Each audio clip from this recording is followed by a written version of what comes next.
everyone, my name's Kristen. I also go by Ms.Filmingo, and welcome to today's video. I'm here to share with you all my exclusive interview with Zia Mohajerjasbi. He is the director behind the latest film, Know Your Place, that is being released by Blue Harbor Entertainment. Now, before we jump into an exclusive interview with Zia, let me give you all a quick rundown of the film. Know Your Place is a slice-of-life drama in present-day Seattle, Washington.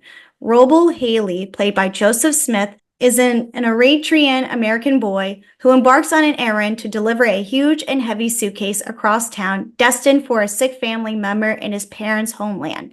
He enlists the help of his best friend, Fahmi Tadesse, played by Natnael Mebrahtu. When an unexpected turn transmutes his simple task into an odyssey across the city of Seattle. The two now have to navigate directions to make his delivery on time, along with the challenges of family responsibility, self-identification, dislocation, and the amid ongoing redevelopment and economic displacement of the only community he's ever known as home. I got to connect with Zia as we discussed his latest film, so let's go cut to my interview with the director. What made you want to tell this story? Yeah, that's like this. I feel like get ready for me to talk for the next 10 minutes. That's fine. So yeah, the genesis of like this film was sort of many years in the making. So when I first got started as a filmmaker, like in my early 20s, I was shooting a lot of like hip hop videos in this. Yeah, Macklemore music videos. Right? Yeah, there was Macklemore. There was a band called Blue Scholars that was pretty popular in the early mid aughts up here. Gabriel Teodros was another artist in town I would shoot videos for. Common Market. Yeah, the scene was pretty active at the time. So I was shooting a lot of videos. Yeah, Macklemore definitely included in that. And so kind of at the center of this in Seattle, there was a place called Hidmo that was run by my friend Rahwa Habte, who's Eritrean American.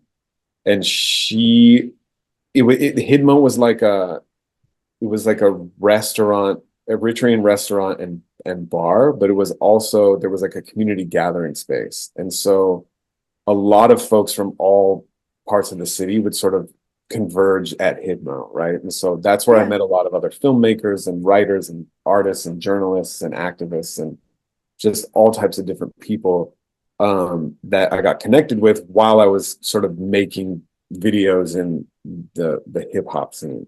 And Rahul would help me kind of produce those videos and hey, I need a scene with like 20, 30 people, and she would kind of get people out and all that.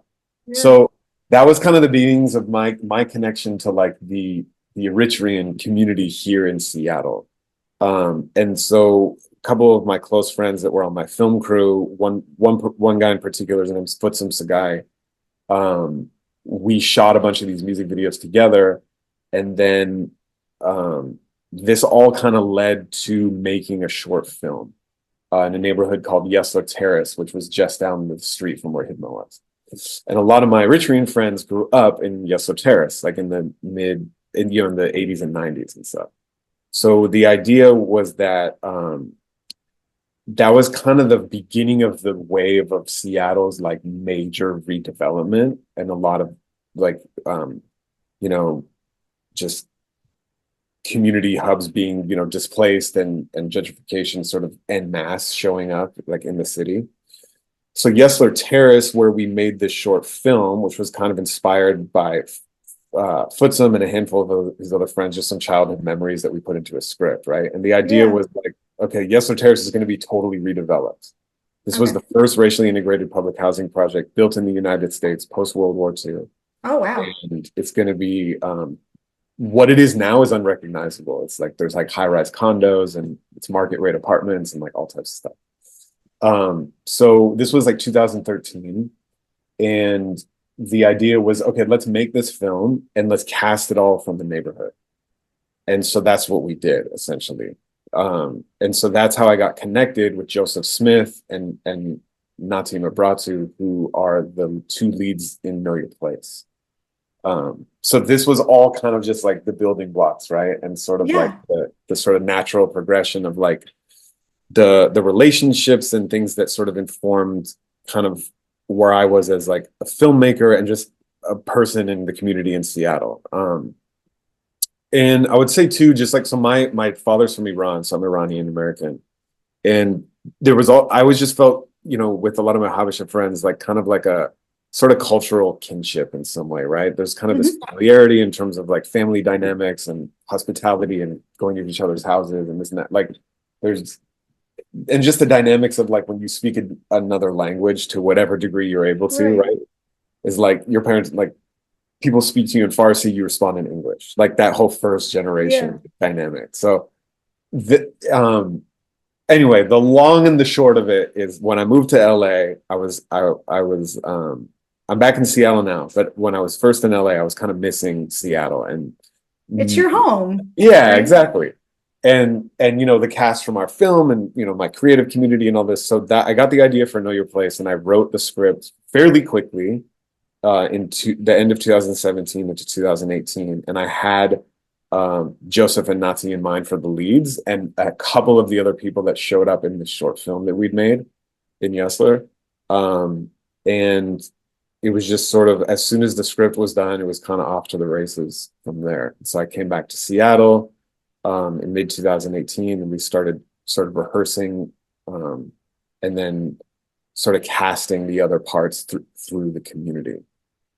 So yeah, I mean, all of that to say, to answer the question of like why this film and why this story is like, I really love Seattle, and I wanted to sort of capture this moment in time, right? And Yeah. while things were still at least somewhat familiar to me.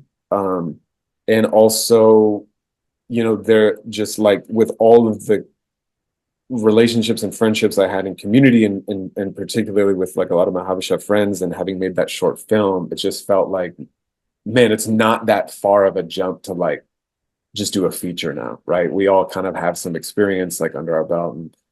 And I felt really confident in the performances that we had in the short film when these two guys were 10 years old, right? And now they Oh, were, yeah. yeah. So now they were 15 and it was like, all right, yeah, let's go for it, So we threw caution to the wind and just went after it.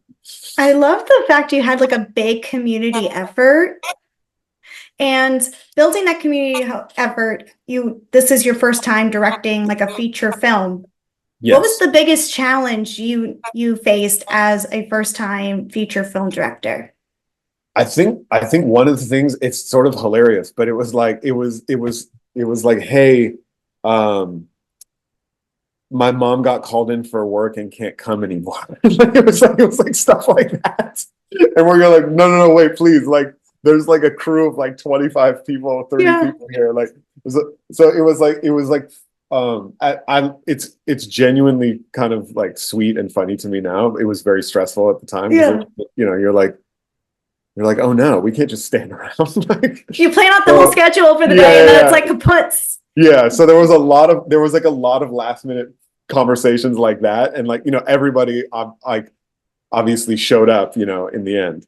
But like that was one of the challenges that would sometimes come up. And I think too, it's just like, regardless of, if everyone had all the experience acting, or even if I'd made 10 films by now, I just feel like filmmaking is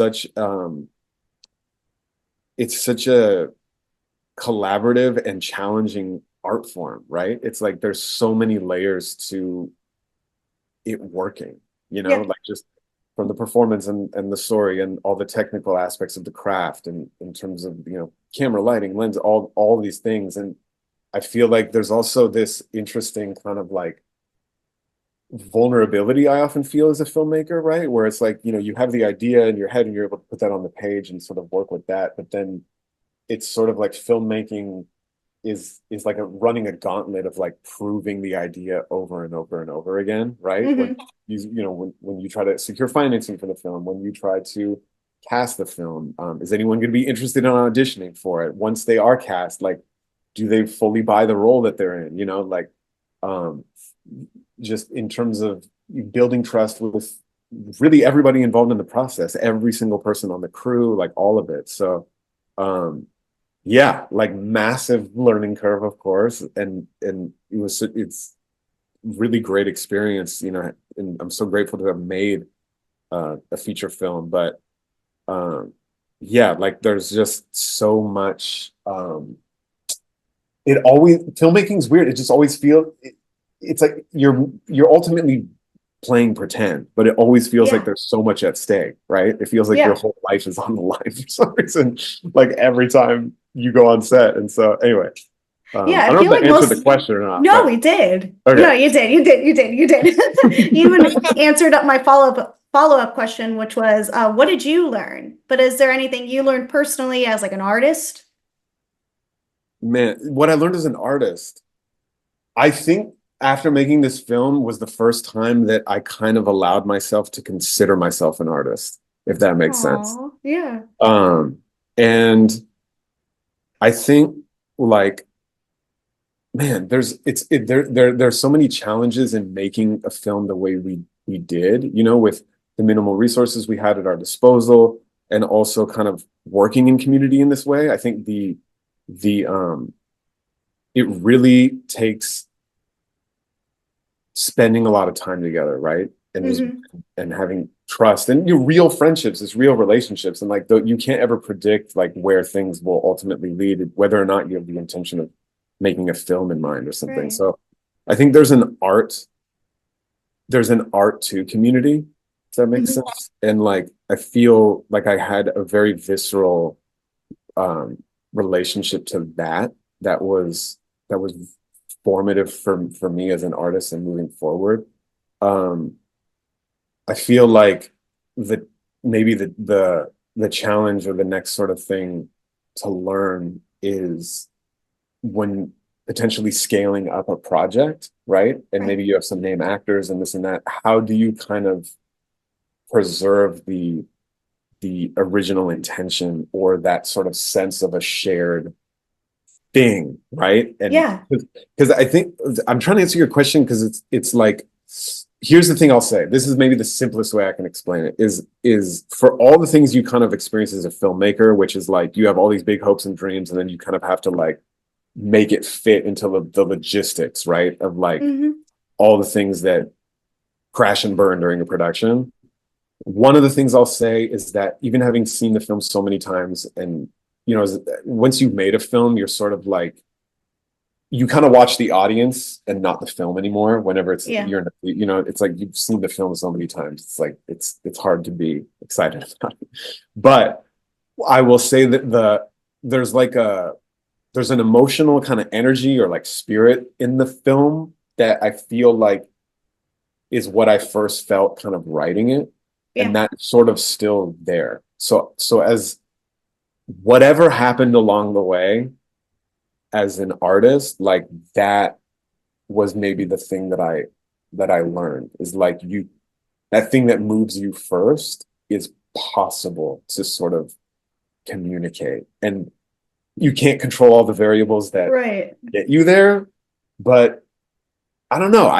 Does that make any sense? It's like, No, no, that's all good. No, it's all good. yeah, You yeah, answer it, but I understand what you were trying to say. yeah. Is there any other like artists that you look to tell the story? Like, is there any artists from Seattle that you brought on to like maybe do like some artwork for the film? Like, can you talk about that? Yeah, so not necessarily like I mean, I would say that every single person that came on to the film is like a contributing artist in some capacity, right? I feel like the the cast, in particular, just it's like they're so